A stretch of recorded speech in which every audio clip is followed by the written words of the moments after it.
그분이 멈추어 섰다. 흔히 볼 수 있는 장면이 아닙니다. 근데 오늘 본문에 보니까 예수님이 그의 모든 활동을 잠시 멈추시고 걸음을 멈추셨다. 이렇게 말씀하십니다. 그래서 본문 40절은 예수님이 머물러 서서 기록하고 있습니다. 예수님께서 말씀을 멈추고 머물러 서셨다. 여기에는 뭔가 의미심장한 해석이 있다. 굉장히 의미심장한 것이 담겨 있다라고 우리에게 알려주고 있습니다. 무엇이 예수님의 그 발걸음을 머물러 서게 했을까요? 지금 예수님은 십자가를 목전에 두고 있습니다. 마지막 중요한 사역이 남아있어요. 그리고 예수님은 지금 예루살렘에 입성하셨고 행진을 하고 계신데 많은 사람들이 호산나 하면서 예수님을 따라옵니다. 굉장히 바쁜 시간이고 중요한 시간이었습니다. 그럼에도 불구하고 그는 멈추었었고 그를 쫓아오던 행렬들도 멈춰섰고 12제자도 멈춰섰고 모든 군중이 멈추어 설 수밖에 없는 상황이었습니다. 예수님이 왜 멈춰섰을까요? 한 사람의 외마디의 절규. 그 절규를 듣기 위해서 예수님이 멈추어 서신 겁니다. 예수님의 눈은 이 사람을 향하여 열리고 있었습니다. 예수님의 귀는 이 음성에 귀를 기울이고 있었습니다. 예수님의 마음 또한 이 부르짖는 사람을 향해서 열려 있었습니다. 다윗의 자손 예수여 나를 불쌍히 여기소서. 이 부르짖는 음성에 예수님의 마음이 사로잡혔습니다. 그 순간 예수님은 이곳에 멈추어 서신 겁니다. 이 맹인의 기도를 보면 다윗의 자손 예수여 부르짖는 이 맹인의 기도를 보면 여호수아의 기도가 떠오릅니다. 여호수아도 외쳤습니다. 태양아 너는 기브온 위에 머물러라. 달아 너도 아얄로 골짜기에 그대로 머물지어라. 이렇게 손을 들고 기도했어요. 그랬더니 어떻게 됩니까? 정말 태양이 멈추고 달이 멈췄습니다. 이게 여호수아서에 기록된 내용입니다. 기도할 때 달이 멈추고 태양이 멈췄습니다. 이 맹인은 더욱 위대한 일을 했습니다. 그가 부르짖는 그 부르짖음에 의의 태양이신 예수께서 멈추어 서시는 위대한 기적을 이 맹인은 창조하고 있습니다. 그렇습니다. 오늘날 성도의 부르짖음은 이만큼 위력이 있어요. 우리의 부르짖음도 이런 위력을 나타낼 수가 있습니다. 우리도 본문의 이 바디메오처럼 예수님을 머물러 서게 할 만큼의 능력이 우리에게도 있습니다. 우리의 간절한 부르짖음, 예수님을 향한 간곡한 소망, 이것이 예수님을 머물러 서시게 할 수 있는 줄 믿습니다. 저와 여러분이 예수님을 머물러 서게 하는 그런 사람들이 될 수 있기를 바랍니다.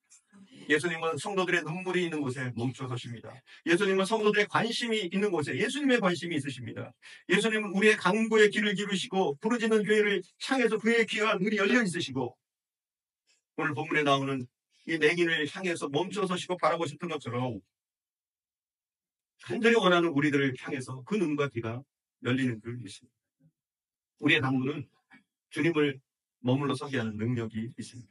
자, 그럼 구체적으로 좀 보겠습니다. 무엇이 예수님의 발길을 멈춰 서게 합니까? 우리 삶에서도 마찬가지예요. 무엇이 예수님의 발걸음을 멈추게 할 수 있을까요?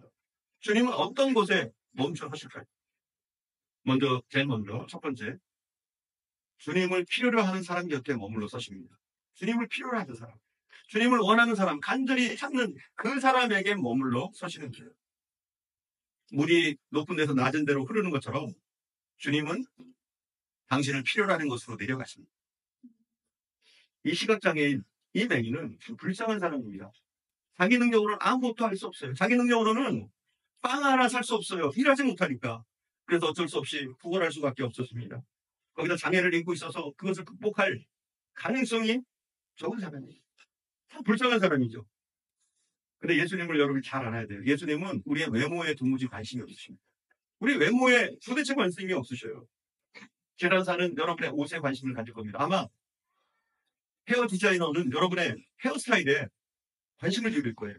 근데 우리 주님은 도무지 우리의 외모에 관심이 없으셔요. 무엇에 관심이 있습니까? 그러면 주님은 우리의 마음을 살피시냐, 우리가 무엇을 가졌느냐, 어떤 모습이냐, 무엇을 할 수 있느냐가 아니라 우리의 마음, 주님을 향한 그 마음, 주님을 필요로 하는 그 마음을 보시는 줄 믿습니다. 예. 절망과 낙심 가운데 이 맹인이 다윗의 자손 예수여 저는 당신이 필요합니다. 이렇게 찾을 때 주님은 이미 그곳에 머물러 서 계십니다. 우리 주님은 고통당하는 성도들을 바라보시고 그곳에 머물러 서시기를 원하시는 줄 믿습니다. 이 본문에 나오는 맹인은 용기가 있는 사람이었어요. 자기 장애를 극복하고 용기를 내었던 사람입니다. 근데 이 땅의 모든 성공자들은 장애물을 뛰어넘는 사람, 낭만하고 있는 사람이 아니라 장애물을 뛰어넘고자 애쓰는 사람이 결국은 성공하게 됩니다. 심리학자 알프레드 애들러라는 사람은 이 땅의 모든 성공자들은 자신의 인생의 마이너스를 플러스로 바꾸는 능력이 있는 사람들이었다. 이렇게 얘기합니다. 우리 삶 가운데 마이너스가 있어요. 우리가 할 수 없는 것들이 있어요. 우리 약점이 있어요. 그러나 그것으로 멈추면 안 되는 거예요. 오히려 극복하고 우리가 일어나는 것이 필요합니다. 스파르타의 한 장군이 아들이 불평을 하는 거예요. 칼이 짧다고. 칼이 짧아서 제대로 싸울 수가 없다고 불평하는 거예요. 그러다 그 장군이 아들에게 이렇게 얘기합니다. 한 걸음만 더 앞으로 가. 한 걸음만. 여러분 그렇습니다. 우리의 한계가 무엇입니까? 당신의 한계가 뭐예요? 도대체 뭐가 한계입니까? 극복할 수 있어요. 한 걸음만 더 앞으로 나가십니다. 한 걸음만 넘어서도 넉넉히 실력을 발휘할 수 있고 우리의 문제를 풀어나갈 수 있습니다. 여러분 그것을 믿으시기 바랍니다. 주님을 필요로 하는 사람. 주님을 향해서 소망을 하는 그 사람을 향해서 멈춰 서십니다. 자, 주님은 어느 곳에 멈춰 서나요? 두 번째, 부르짖는 사람 곁에 머물러 섭니다. 여러분 이 부르짖는다 굉장히 중요한 거예요. 여러분 부르짖으셔야 돼요. 너무 얌전하게 신앙생활 할 수 없어요. 때로는 부르짖어야 돼요. 때로는 주님을 힘차게 불러야 돼요. 오늘 본문에 보면 그가 부르짖었다 이렇게 나와 있어요. 부르짖었다. 이건 이 맹인의 목소리가 목청이 아름답지 않았어요. 뭐 찬양을 한 것도 아닙니다. 매혹적인 목소리로 주님을 부른 게 아니에요. 친절하게 부른 게 아니에요. 얌전하게 부른 게 아니에요. 오늘 본문에 부르짖었다 이 말은 크라제인이라는 원어예요. 크라제인. 이건 무엇이냐? 단순히 소리쳤다 이런 게 아니에요. 외마디 비명을 질렀다는 겁니다. 비명처럼 질렀다는 거예요. 최선을 다해서. 살려달라고 애원했다는 거예요. 몸부림쳤다는 거예요. 간절했다는 거예요. 나를 살려달라고 외쳤다는 거예요. 그냥 비명처럼 질렀다는 거예요. 목숨 걸고 이걸 했다는 거죠. 이게 중요합니다. 우리에게도 마찬가지예요. 우리가 너무 얌전하게 예수 믿으려고. 물론 편하게 그럴 수 있어요. 그러나 기도할 때 때로는 간절하게 주님을 부르고 우리가 찾는 것이 필요합니다. 이렇게 간절히 부르짖는 사람 곁에 주님은 머물러 서십니다. 다윗의 자손 예수여 나를 불쌍히 여기소서. 그렇게 외쳤어요. 이사야서 58장 9절은 이렇게 얘기하고 있어요. 내가 부르짖을 때 내가 여기 있다 하리라. 이렇게 말씀하고 있어요. 이사님. 그리고 이사야서 55장 6절을 이렇게 얘기해요. 너는 여호와를 만날 만한 때 찾으라. 가까이 계실 때 그를 부르짖으라. 이렇게 말씀하고 있습니다. 여러분에게 간절한 주님을 향한 마음이 있습니까? 주님 아니면 안 되겠습니다. 제가 살 수가 없습니다. 하는 간절한 부르짖음이 있습니까? 이 부르짖음을 가지고 예수께로 나가야 돼요. 그럴 때 주님이 머물러 서시고 우리 가운데도 역사가 일어나고 기적이 일어나는 거예요. 여러분에게 이런 간절한 영적인 몸부림, 영적인 갈망이 있기를 축원드립니다. 자, 그럼 주님은 어느 곳에 멈춰 서시냐? 세 번째는 긍휼을 구할 때 멈춰 서십니다. 긍휼을 구할 때. 나를 불쌍히 여기소서 이렇게 얘기를 합니다. 이 맹인이 다윗의 자손 예수여 나를 불쌍히 여기소서 이렇게 얘기합니다. 긍휼을 구할 때 예수님의 발걸음을 멈추게 할 수가 있습니다. 우리는 흔히 우리의 공적을 내세워서 주님이 나에게 무엇을 해줄 거라 이렇게 믿어요. 주님은 역사하지 않습니다. 나의 공적을 앞세워, 나의 공로, 나의 선함을 앞세워서 나갈 때 무엇도 이룰 수 없어요. 주님의 어떤 응답도 받을 수 없습니다. 그러나 우리가 가난한 심령으로 주님을 향해서 나갈 때 주님, 저는 죄인입니다. 저는 주님 없이는 아무것도 할 수 없습니다. 이렇게 우리가 긍휼한 모습으로 나갈 때 주님은 우리에게 역사하십니다. 주님은 말씀하셔요. 내가 의인을 부르러 온 것이 아니라 죄인을 부르러 왔다고요. 또 수고하고 무거운 짐진 자들 한에게 오라고 말씀하십니다. 그렇습니다, 여러분. 우리가 정말 가난한 심령으로 주님밖에 없다는 심령으로 나는 죄인이고 나는 연약하다는 심정으로 주님의 긍휼을 구할 때 주님은 그 곁에 머물러 서시는 줄 믿습니다. 마지막 네 번째요. 주님은 어떤 곳에 머물러 서시나요? 네 번째. 예수님의 이름이 불려지는 곳이에요. 이 사람이 어떻게 불렀어요? 다윗의 자손 예수여 하고 외쳤습니다. 이 맹인이 간구할 때 썼던 용어는 무엇이냐? 대단한 용어가 아니에요. 예수의 이름이에요. 여러분 여기에 능력이 있는 거예요. 예수의 이름에 능력이 있는 거예요. 예수의 이름보다 더 능력 있는 이름은 없습니다. 여러분을 흑암과 건져낼 이름은 예수의 이름인 줄 믿습니다. 그리고 이 예수의 이름으로 구할 때 모든 것이 이루어져요. 주님이 이렇게 말씀하셨어요. 너희가 내 이름으로 아버지께 무엇을 구하든지 아버지가 너희에게 그것을 주시리라. 이렇게 말씀하셨어요. 내 이름으로 무엇을 구하든지 아버지께서 너에게 주시리라 말씀하셨단 말이에요. 그렇습니다, 여러분. 예수 이름으로 구하세요. 예수님, 저에게 임하여 주시고 제 속에 있는 모든 악한 것들, 사단의 세력들을 몰아내 주시옵소서. 이런 때로는 예수 이름으로 구해야 돼요. 여러분, 예수 이름으로 자주 구하십시오. 특별히 어떤 정형화된 기도를 안 해도 좋아요. 때로는 예수 이름을 부르고 예수님 도와주시옵소서, 예수님 함께하옵소서, 이런 주님을 부르는, 그렇게 부를 때 주님은 우리가 선 그곳에 주님도 멈춰 서시는 줄 믿습니다. 다윗의 자손 예수요, 이게 우리의 능력. 다윗의 자손 예수, 이 이름이 우리의 권능인 줄 믿습니다. 다윗의 자손 예수, 이 이름이 우리에게 기적을 일으키는 능력이 되어지는 줄 믿습니다. 여러분, 예수 이름을 자주 부르시고 그 이름으로 기도하시고 그 이름으로 어둠을 몰아내시고 그 이름으로 승리하시기를 바랍니다. 아멘. 예수 이름은 우리 그리스도인들의 영원한 자랑, 유일한 자랑인 줄 믿습니다. 자, 오늘은 또 본문을 좀 살펴보려고 해요. 오늘 본문은 사복음, 공감복음에 다 나와 있는 말씀이에요. 공감복음에 거의 비슷한 말씀이 나와 있어요. 특별히 누가복음 오늘 본문, 그리고 마태복음, 마가복음에 오늘 본문이 동일하게 나와 있어요. 근데 약간의 차이점들이 있습니다. 이 세 개의 본문이 약간의 차이점이 있는데, 마가복음에서는 이 맹인의 이름을 기록하고 있어요. 누구라고요? 맹인의 이름이? 여러분 다 아는 이름이에요. 바디메오다, 이렇게 마가복음에 친절하게 얘기하고 있어요. 이 맹인의 이름은 바디메오다. 오늘 본문 누가복음에는 그 맹인의 이름이 안 나와 있어요. 그냥 한 맹인이다 이렇게 얘기하고 있어요. 근데 또 중요한 것은 뭐냐면 마태복음에 보니까 맹인이 한 명이 아니에요. 두 맹인이었다 이렇게 얘기를 하고 있어요. 함께 볼까요? 마태복음을. 마태복음 20장 29절에 40절에 찾아놨습니다. 마태복음 20장 29절에 30절 우리 함께 봅시다. 그들이 여리고에서 떠나갈 때 우리가 예수를 맹인이 예수께서 주여 우리를 불쌍히 여기소서. 다윗의 자손이여. 아멘. 몇 명이에요? 두 명. 아마 여러분 이걸 몰랐을 거예요. 아마 오늘 처음 하신 분도 있을 거예요. 다시 한번 설명합니다. 굉장히 중요하기 때문에. 마가복음과 누가복음에는 맹인이 한 사람이었어요. 그리고 이 마가복음에는 그 맹인의 이름이 바디메오였다 이렇게 얘기합니다. 그런데 이 마태복음에 보니까 맹인이 한 사람이 아니라 두 사람이었다 이렇게 얘기하고 있어요. 우리는 이것을 해석할 필요가 있습니다. 자, 우리가 첫 번째 해석은 무엇이냐면 맹인이 한 사람이 아니라 두 사람이었다는 거예요. 그래서 이 바디메오는 적극적인 맹인. 그래서 다윗의 자손 예수요, 예수의 이름을 찾으면서 간절히 주님을 불렀던 사람이 누구냐? 바디메오라는 거예요. 그리고 제2의 맹인, 본문에 나온 제2의 맹인은 어떤 사람이냐? 좀 소극적인 사람. 바디메오처럼 그렇게 소리 질러서 예수님을 찾지 못하지만 얌전하게 주님 곁에 머물러 선 그 사람. 동일하게 주님이 눈을 뜨게 하셨다. 두 맹인이 눈을 떴습니다. 교회에서도 마찬가지예요. 적극적인 분들이 있어요. 성격이 적극적이고 활달한 분들이 있어요. 용기 있는 분들이 있습니다. 그렇죠? 근데 교회에 어떤 분들이 있어요? 얌전한 분들. 소리도 제대로 크게 안 치고 얌전하게 예수 믿으려고 하는 분들이 있어요. 근데 우리 주님은 이 모든 사람들을 다 구원하십니다.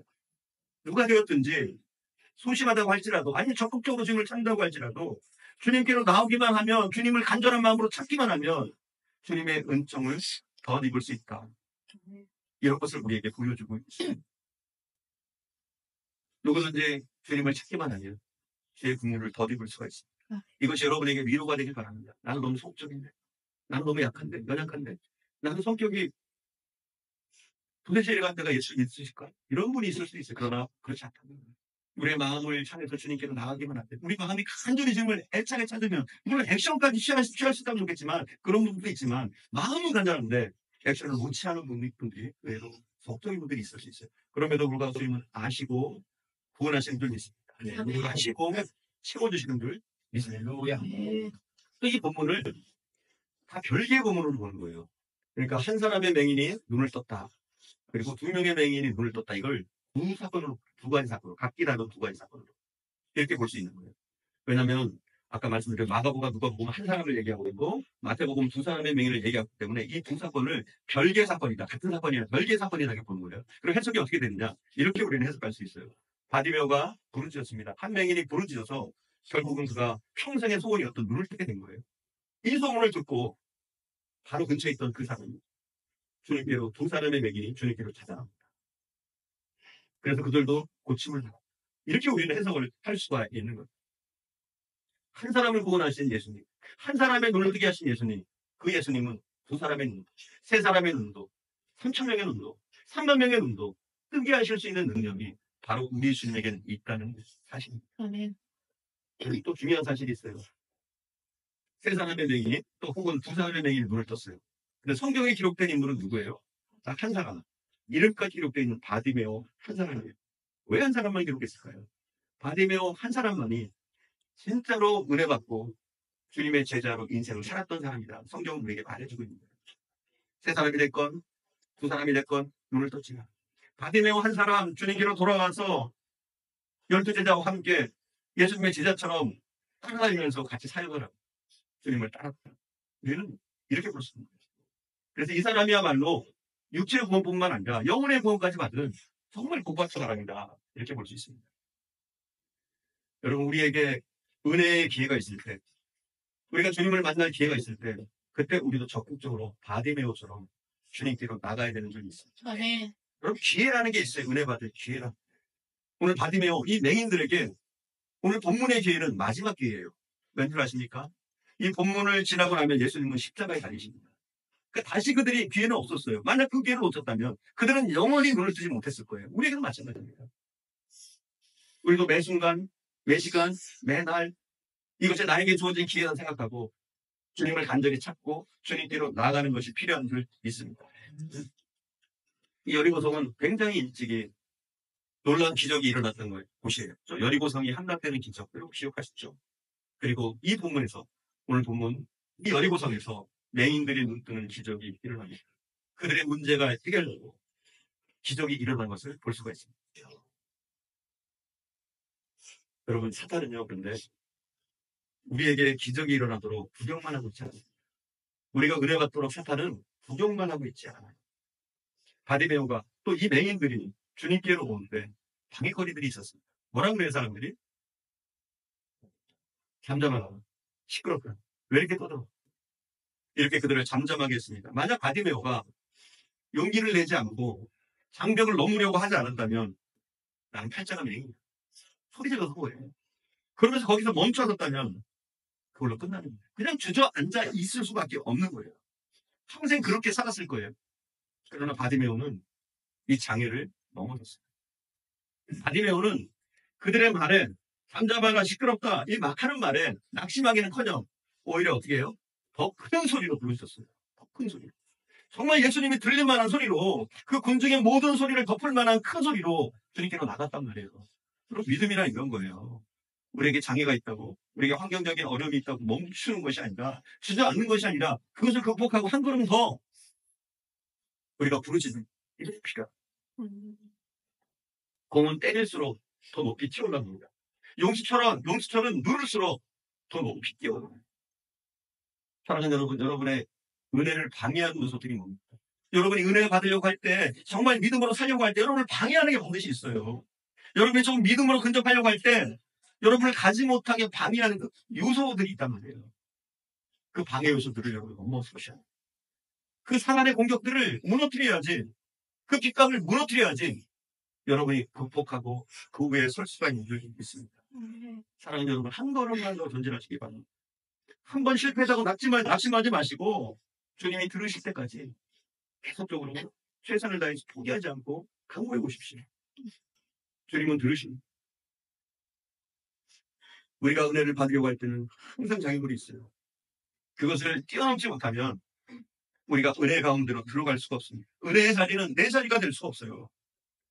우리가 잘 알던 삭개오라는 사람이 있어요. 삭개오도 어떻습니까? 주님을 만나길 원했어요. 그렇죠? 간절히 원했어요. 근데 성경은 뭐라고 얘기하고 있느냐? 키가 작고 사람이 많아 예수를 볼 수 없다. 이렇게 나와요. 키가 작고 사람이 많아. 무슨 말이냐? 키가 작다는 게 뭐예요? 자기가 가지고 있는 장애, 핸디캡이 있어요. 나는 장애 때문에 못해. 나는 무엇이 안 돼서. 내가 가지고 있는 약점들 때문에 우리는 못하겠다고 주저앉을 때가 있어요. 이걸 극복해야 되죠. 나의 약점은 오히려 장점이 될 수 있습니다. 내가 최선을 다해 주님께로 나가면 주님은 그것을 어렵게 보시는 거예요. 삭개오가 뽕나무로 올라갔기 때문에 그 행동을 주님이 기쁘시게 보시는 거예요. 그 약점을 극복하려고 애쓰는 그 모습을 주님이 기뻐하시는 거예요. 또 사람이 많아. 이 장애물이 있습니다. 어떤 장애물이에요? 이거는 환경적인 장애물. 여러분 이것도 넘어야 돼요. 환경이 어때요? 우리는 환경에 상관없는 사람이에요. 우리에게 고난이 오나 우리에게 기쁜 일들이 있습니다. 우리는 동일하게 주님을 신뢰하고 믿고 나가는 사람들인 줄 믿습니다. 삭개오는 그 어떤 약점, 그 어떤 환경적인 제약도 그가 은혜의 자리로 올라가는데 방해물이 되지 않았습니다. 그때 주님이 뭐라고 그러셔요? 삭개오야 내려오라. 내가 내 집에 무아하여야 하겠다. 우리에게도 이런 음성이 들려야 됩니다. 됐어. 너 믿음 됐어. 너무 이쁘다. 그 모습이, 노력하는 그 모습이, 믿음으로 살려고 하는 그 모습이 너무 이쁘다. 이런 음성이 우리에게도 들려야 되는 줄 믿습니다. 오늘 본문에 보니까 이 바디메오는 너무 기뻐서, 너무 즐거우니까 겉옷을 벗어던지고 주님을 쫓았다 이렇게 얘기합니다. 주님을 쫓았어요. 뭘 벗어던지고요? 겉옷을 벗어던지고. 겉옷이 뭘까요? 굉장히 중요한 겁니다. 겉옷은 뭐냐? 그의 전재산이에요. 바디메오의 전재산. 예전에는 옷이 흔하지가 않았어요. 그래서 대부분의 사람들은 옷이 한 벌밖에 없었어요. 그리고 그 한 벌도 뭐냐? 평상시에는 입고 다니는 옷이지만, 겉옷이지만, 저녁에는 이불이었어요. 그만큼 전 재산. 근데 이 바디메오는 예수님을 쫓기 위해서 그 겉옷을 벗어던지고 쫓았다. 본문은 이래. 여러분, 우리도 마찬가지예요. 주님을 쫓기 위해서, 주님을 따라가기 위해서라면 우리는 모든 장애물을 벗어던져야 돼요. 우리의 의심과 체면, 이런 것, 인간적인 면모 벗어던지고, 주님을 쫓기 위해서라면 우리는 최선을 다해서 주님을 향해서 우리의 마음과 우리의 눈과 우리의 마음이 나가야 될 줄 믿습니다. 여러분 한번 매달려 보세요. 오늘 본문에 바디메오처럼 주님의 이름을 찾고 주님께로 나가보세요. 그럼 바로 우리의 부르짖음도 우리의 강구도 예수님을 멈춰서기라. 그리고 예수님이 멈춰서시면 우리의 그 어떤 문제도 해결되었습니다. 그것이 육적인 문제가 됐다, 영적인 문제가 됐다, 정신적인 문제가 됐다. 예수님이 멈춰서게만 할 수만 있다면 주님 우리의 모든 문제를 해결하실 수 있는 능력이 있으신 분이신 줄 믿습니다. 기도하겠습니다. 우리 함께 찬양하시며 기도하는 시간